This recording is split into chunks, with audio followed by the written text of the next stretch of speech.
This slide, it's great. Yours is longer. Oh, it is. Yeah. It's All right, everyone. I'll call to order the Board of Commissioners in our scheduled Legal and Human Resources meeting on October 22nd, 2025 at 2:30. We have Commissioners Nichols and myself, Commissioner Minty, in the room.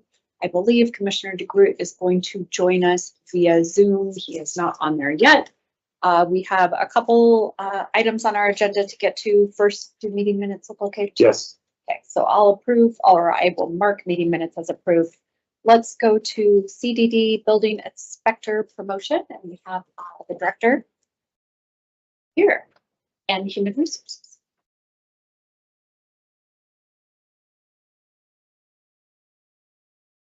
Hello, let me.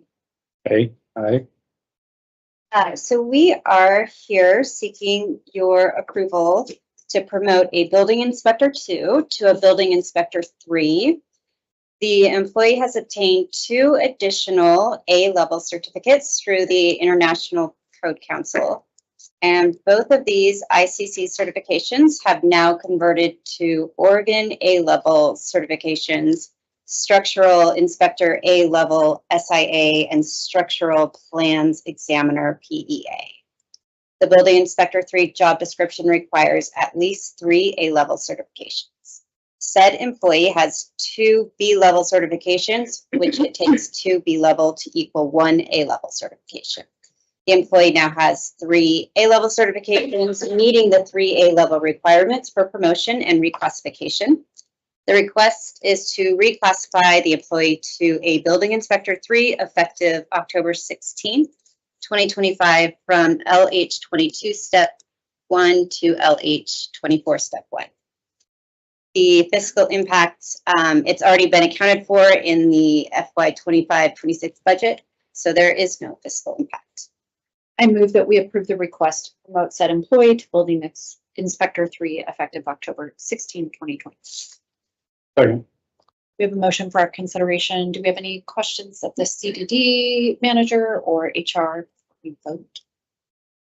Okay, No. Let's vote. All in favor signify with an Aye. chair votes aye. Motion passes. Thank you. Thank you. And we have a finance item as well. HR and finance.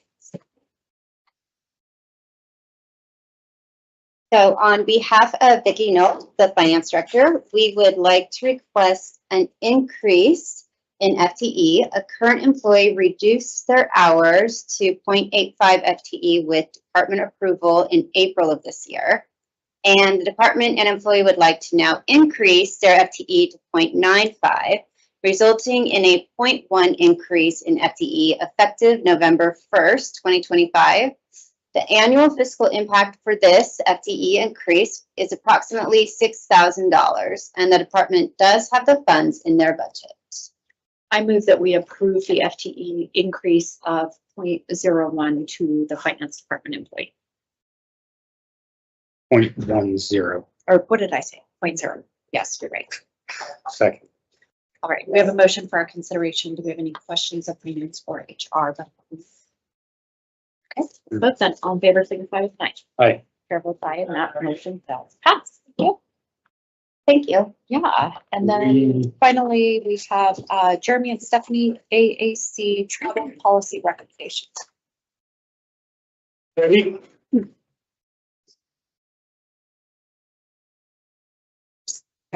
More Yeah, I was trying to see. get on. It just popped on. Oh, there it is. All right, No, see.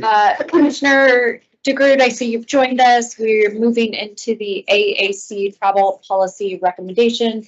We have Jeremy Morris and Stephanie Brown in front of us. Hi, guys. Hi, good afternoon. AAC, I'm the chair, and then Jeremy is the vice chair. I was not present at the meeting, and so Jeremy took over as vice chair. So I'm going to let him fill you in on the vote and how the proposal is going to go. Great. Yeah, probably been 2 weeks ago, AAC met and discussed the current travel policy. Just a little background. It started as some of the portions in question were travel perks for like airline miles and other things, seat upgrades and whatnot. And so the original proposal was to treat that as de minimis, just as a starting point for a discussion. And throughout the discussion, there was basically a motion and a second and a vote, and it was a unanimous vote to actually update and change it to the what is in front of the board for consideration now. There wasn't somebody that abstained, and really the group felt that our recommendation of the board would be that there should be a lot of transparency, which includes not having a personal gain associated with being a public employee or a public servant. So that was kind of the underlying discussion, and this with the motion, and that's the second on the vote. Are there questions of the AAC is Administrative Advisory Committee? Please watch. Note that term. Any questions of the Administrative Advisory Committee? I would also like to say that I think every department has at least a department credit card.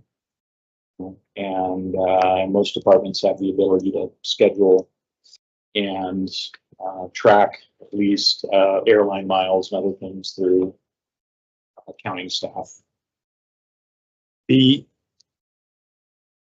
one thing I don't see addressed in here, when I think about common travel under transportation, is taxis or Ubers.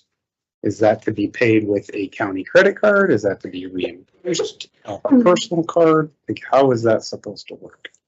So the policy that was written, at least for costs, is that at least for scheduling and reserving and all of that, county card should be used primary, and that there are emergency situations where your personal card would have to be used. Let's say if your county card doesn't work. I've heard that the group did say, and I think it was Nathan said, that sometimes because there isn't a name on the card, it just says the assessor's department, that they give that to the hotel and the hotel doesn't accept it because the person that's checking in isn't named on the card.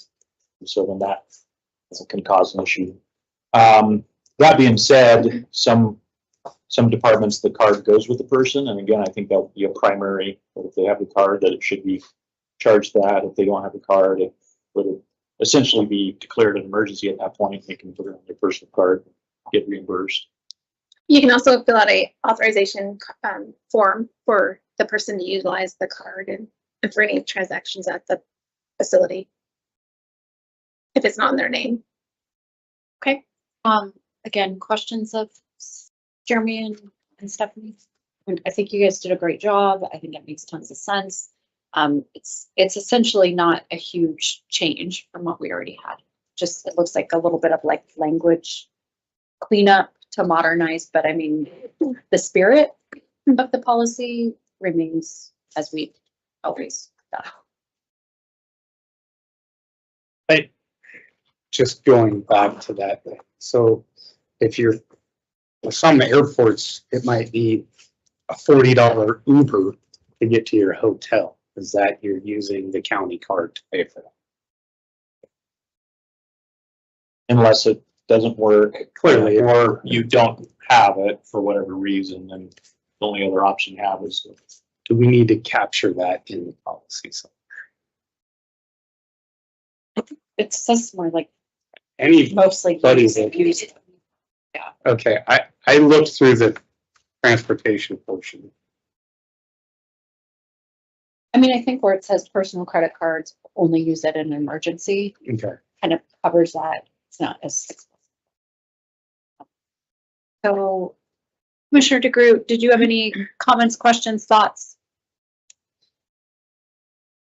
Hopefully you can hear us. There you go. So.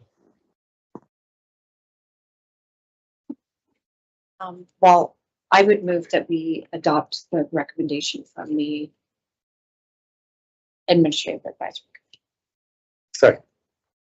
Committee. Motion for our consideration. Do we have any other comments, questions, or thoughts? Commissioner DeGroot will declare a conflict of interest and abstain from the vote.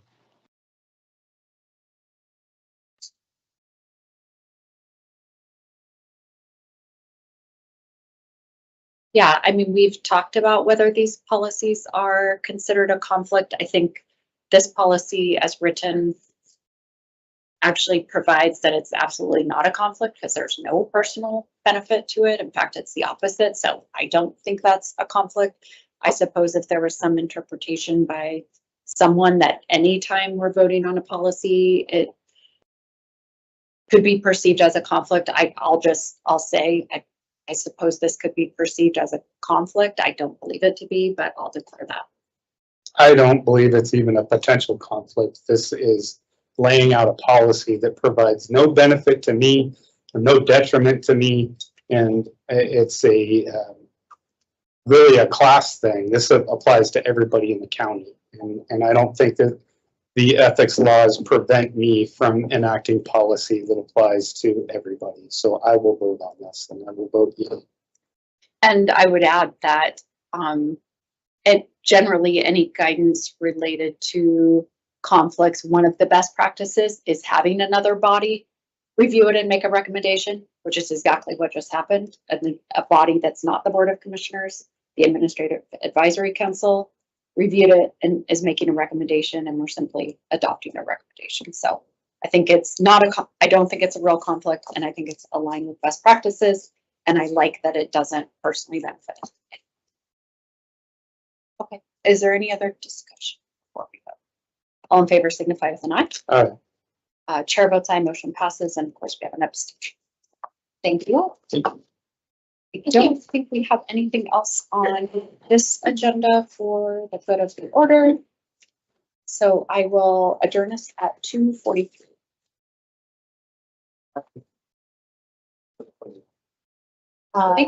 Yeah, thank you. Do you want to call?